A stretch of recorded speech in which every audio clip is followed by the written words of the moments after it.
medida que a frequência for subindo, o comprimento de onda vai diminuindo. Por quê? Porque comprimento de onda é a velocidade do som, 344, dividido pela frequência. Então me dá o comprimento de onda. Se essa frequência for muito baixa, o comprimento de onda é muito grande. Se essa frequência for muito alta, o comprimento de onda é muito pequeno. Então pensa comigo o seguinte, ó. Se eu estiver usando um driver, um do lado do outro, como geralmente a gente vê à disposição nos sistemas, e porventura eu tiver alguém posicionado nessa lateral, o tempo que esse driver chega é diferente do tempo que esse outro driver chega. Eles têm um atraso.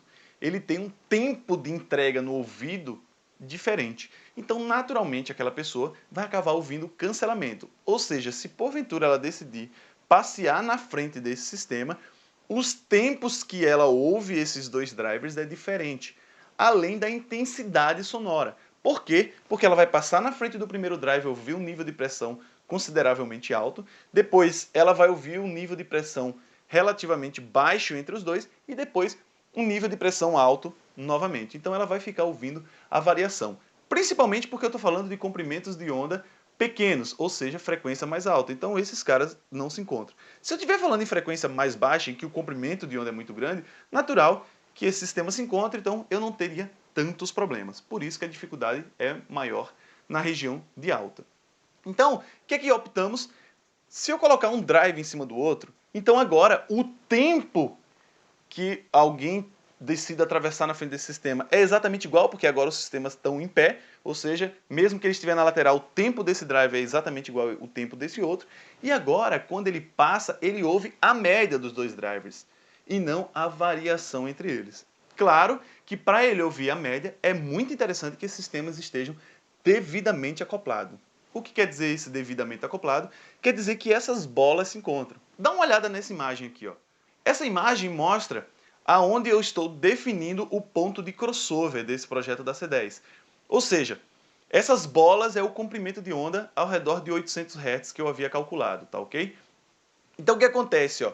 O 12 polegadas termina a operação deles nos 800 Hz e o driver começa a operação nos 800 Hz. Então percebe que eles se encontram, tá?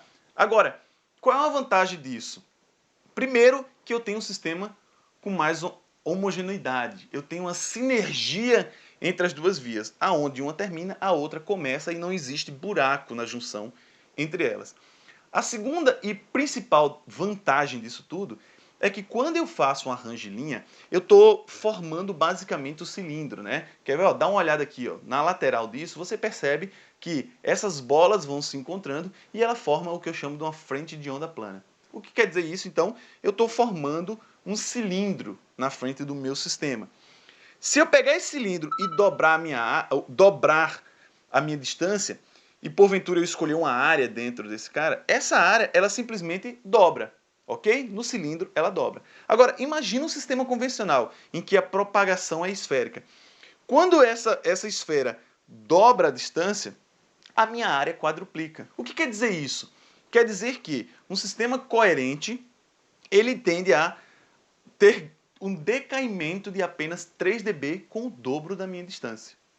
Já um sistema convencional tende a ser 6 dB, porque no primeiro a área duplica, no segundo a área quadruplica.